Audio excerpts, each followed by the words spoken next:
is actually a disaster that turned out to be a brilliant design solution. If this issue that I want to share with you would have costed me thousands of Kwachas,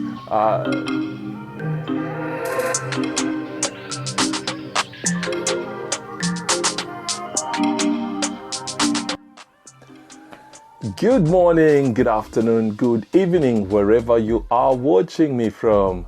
Hey, if we haven't met, my name is Kelvin Perry, and I am so excited as I bring to you on YouTube a series, How to Build in Zambia While Living in the Diaspora. But hey, before I crack on, and please remember to hit that like button, subscribe, and smack that bell. And hey, if you've watched any of our videos and you find them uplifting, encouraging, and you learn one or two things, why not share? My desire is to grow this community and reach as many people, encourage as many people. I always say, I know I have been in the industry for quite a long time, and I am a quantity surveyor, and I am trying to do what I can do to try and help our beloved country and my brothers and sisters in the diaspora build safely back home. It can be done.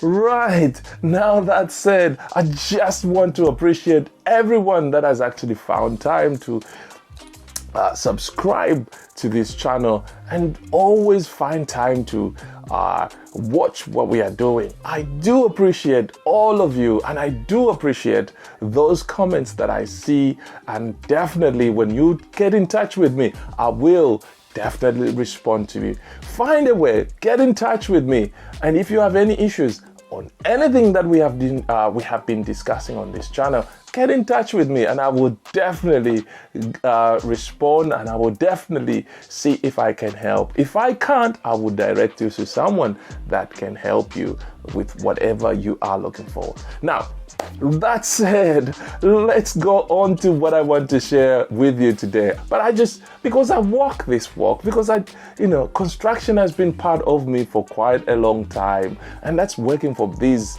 big construction companies. What we are trying to do is build a small thing for yourself. When you come to the end of your time and you think, you know what, I can't do this 8 to 5 jobs. I want to just retire nicely, quietly on a small piece of land and do bits and pieces. But this is what we are trying to do. It's that process, making sure that you are prepared for that. Because hey, we all are going to get there one way or the other. The things that we need to do, obviously, we've discussed land, now we're discussing constructing, because don't be scared.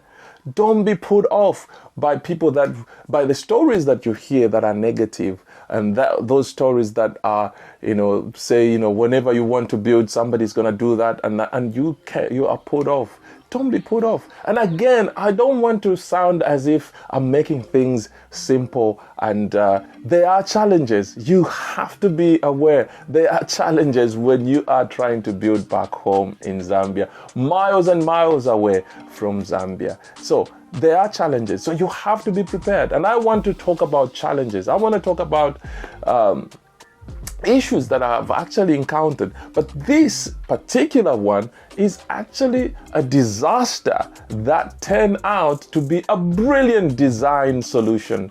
This issue that I want to share with you would have costed me thousands of Kwachas if I was not on the ground to actually witness and to actually see what was happening.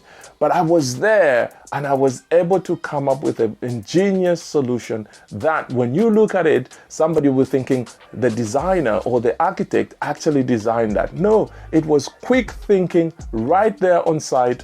That saved me quite a lot of money. Now, let me go into the details of what this was. Now, if you've built a house yourself, you will realize that as they are building, I'm not going to try and teach you how to suck eggs, but listen to me. I'm going to try and paint this picture to you so that you understand what I'm talking about. And I'm hoping that I can probably find some illustrations that will show what I'm talking about. Now, just in case I don't, that's fine. This is just coming from my head as I'm talking. Now, so when the construction is done, when contractors or builders are building on site, when they reach the slab level, and they start building the superstructure walls, that's internal and external, they start putting in the door frames. Now, these are metal door frames, which are quite common back home. So I'm going to talk about metal door frames, or they're called steel door frames. Right. Now, these steel door frames are actually installed as you build the block work, because they have to be, the ties have to go into the block work so that they don't come out. So as you build, as you start building, you make sure that you set where these doors are going to be, and you put the doors and you start building the walls. Now, in my case, on our flats, the doors in one of the flats were very high up. Of course, when the door frames are being set up, the slab or the screed is not already in there.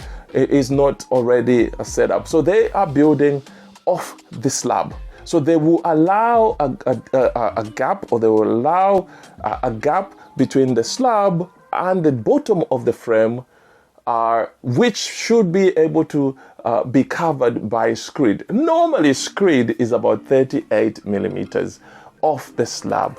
Now, what you ask me to say, what is screed? It's just a sand cement mix that is put on top of your slab before you put on your tiles. So it's that component that is there. Now, so when the frames are actually being built, when the frames were built, the bottom of the frames were about close to about 100 mils off the slab. I'm not exaggerating. Somewhere about an average of about 75 mil to about 100 mil. Now, if you look at that, that's more or less like a slab in itself put on top. So the gap was from where the slab is to the bottom of the frame was about 75 to 100 mil. The gap was about 75 to 100 mil. So when I got onto site, I realized, and I had asked the people that were building to do the screed while I was in the UK. So when I got to site, I found that gap is still there. And I said to the guys, how thick was this screed that you've put in there? Is that 38 or is that 10 mil? And they gave me, oh no, we've followed the spec, we've done the right thing. But I'm saying the frame was hanging right up there. And I'm thinking, what am I gonna do? Does that mean that I have to put another, maybe a concrete of maybe 50 mil, strip away whatever is there, or chip whatever is there, and put a screed on top, or which is thicker, in order for us to get closer to the underside of the frames. And I was like, oh my goodness. I worked out how much this was going to cost me. It would have costed me 10,000 Kwachas. And I was like, oh my goodness, I don't have this money to do all this, because I have to do the screed, the concrete, the whole flat. I'm not so sure. 2 flats or 1 flat, if I remember, 1 flat was massively affected by this. I'm not so sure about the other flats, but I remember 1 flat was massively affected by this. And I thought, that will mean that I have to put screed all over the whole building, the whole flat, and it'll cost me about another close to 10,000. And of course, that would delay me massively. Then, as I was deliberating and I was talking to people and I was telling what is the best way to do this? And then we came up with a very interesting design solution where, as you go into the flat, the screed goes up as normal, but when you go into the living room, it drops. And that solution looks so brilliant.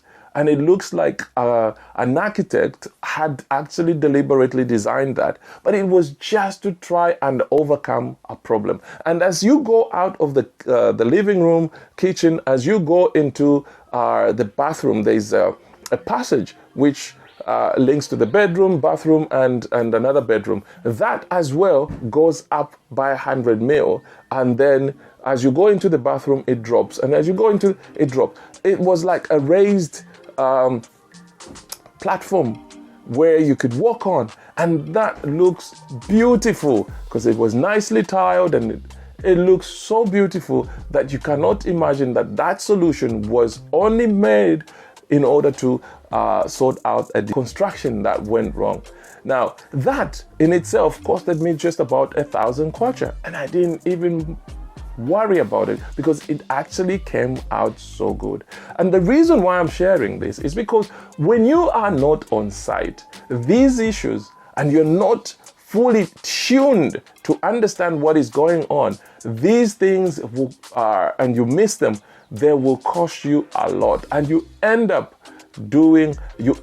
failing to build that building because it will cost you quite a lot. And I always talk about, you need to understand how much the building is going to cost, because when somebody comes to you and say, well, it's going to cost 1 million, when you know that the budget that you did, and if you've done all the things that I've been talking about, was going to cost you about 800, you'll be asking questions. So it's really important that you understand the budget to guide yourself, and that will be something to help you flag up if an issue pops up.